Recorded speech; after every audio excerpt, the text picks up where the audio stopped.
Welcome. My name is Leah Courtney, and I am a homeschool mom and blogger at aswewalkalongtheroad.com.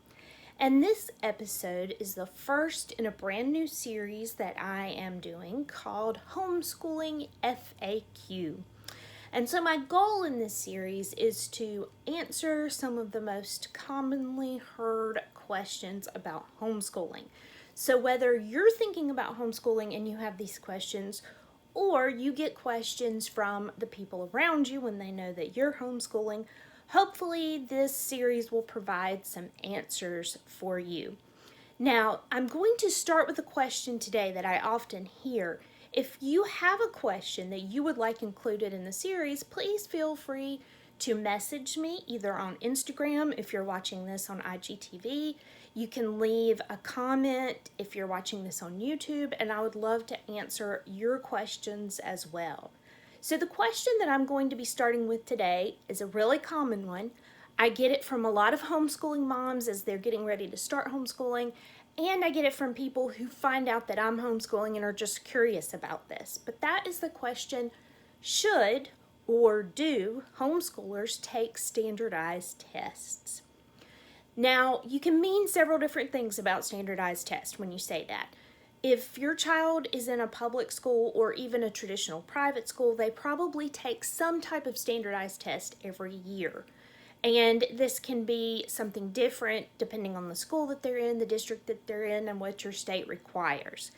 Also, standardized tests can be like the SAT and the ACT, which students take when they are in high school as they're preparing for college. And those tests are usually required by the college, and the score on those tests can affect scholarship opportunities that your student can get. So those are usually what people are referring to when they say standardized test, one or the other of those. These yearly tests that are supposed to be measuring what the child is learning each year, or these sort of end of school tests that kids are going to take as they prepare to go off into college. So I'm going to talk about the first, these standardized tests that are given every single year to all of the kids in a school system. Now those tests, it depends where you live and whether or not where you live requires your student to take those tests. I live in South Carolina, and our homeschooling law does not require students to be tested every year with standardized testing. We can do that, and usually the way people do it is to go through a school and ask the school if your child can come in and test with them. I did that with my two oldest kids when they were first graders. Now that sounds like, why first grade? But I was coming off of a teaching background myself. I taught second grade before I had kids.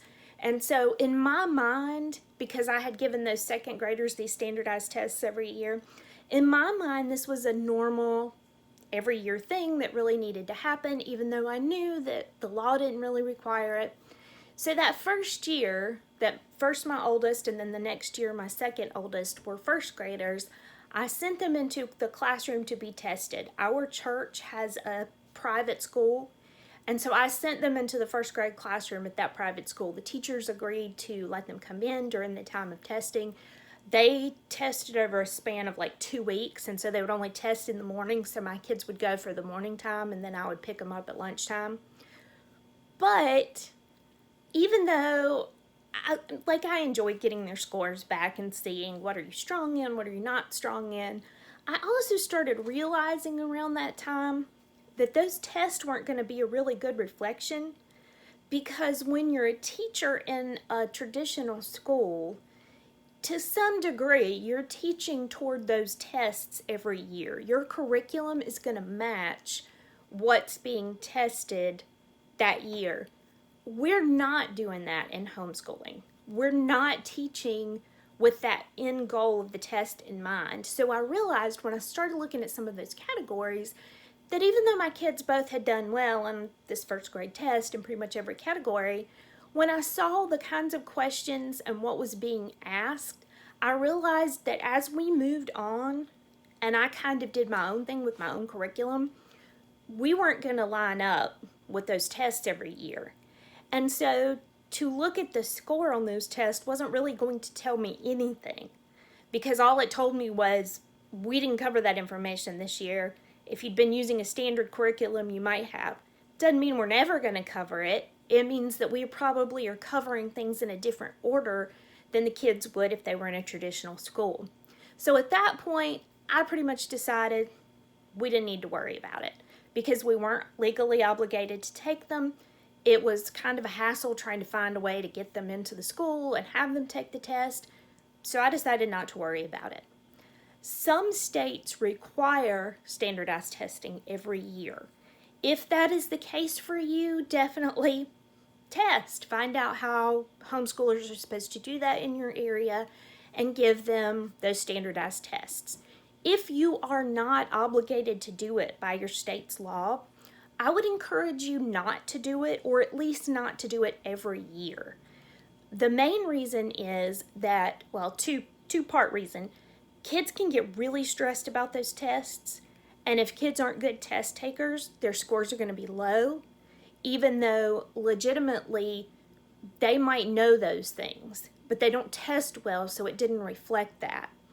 The other reason is because, as I mentioned, you might be covering things in a different order than they would cover them in a traditional school. So I would suggest, if you're not obligated to give them, that you don't.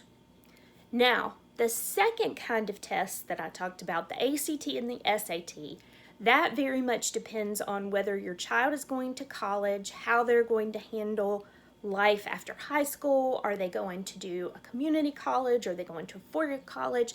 Or are they just going to go into a job field? And then that would depend on whether or not they took the ACT and SAT. So my kids, I have my oldest, she graduated. She's now at a four-year university. She took the ACT twice and the SAT once because she wanted to get the score that she needed to be able to get scholarships. And she did that. It was great. It didn't matter that she hadn't taken any AP classes in high school. It didn't matter that she only had one class that really counted as an honors class. None of that mattered because she had a high enough ACT score to get into the college she wanted and to get scholarships for that college. My son, the second one that I have who graduated, he did not plan to go to a four-year university. At the time, he really wasn't even going to go into any kind of college, but he did change his mind and decide to go to a community college. Well, our local community college doesn't require students to have the ACT and SAT. He still was able to qualify for our state scholarship, which in South Carolina is the Life Scholarship, and he was able to do that without having the ACT or SAT score. So he never took those tests. The two I have in high school now are probably going to be similar. One of them is probably not going to go to college or is going to start in the two-year community college. She won't need to take the SAT or ACT. She doesn't like standardized tests. She doesn't always do well in standardized tests just because she doesn't test well in that situation. The other does want to go to a four-year college, plans to do that and then move on to vet school. So she needs all the scholarships she can get. So she's planning on taking the ACT and SAT multiple times until she can work up to the score she wants. So yes, they will take those types of standardized tests depending on what they are planning to do for college. Now, I sometimes get the question, well, if they're going to take those, but they've never taken standardized tests, how can they do that? There are tons of practice tests online. And I know that the practice test isn't the same as going and sitting in that situation, but you can also retake both of those tests multiple times so they can have that experience of going and being tested. So you don't really need to be concerned that, oh, well, I should give them standardized tests all the way along so that they'll be prepared for these. You don't need to do that. You can do some of those practice tests online, and then you can let them take the ACT and SAT multiple times in case they needed to do that because they weren't used to taking a test in that environment. So those are my answers for standardized testing.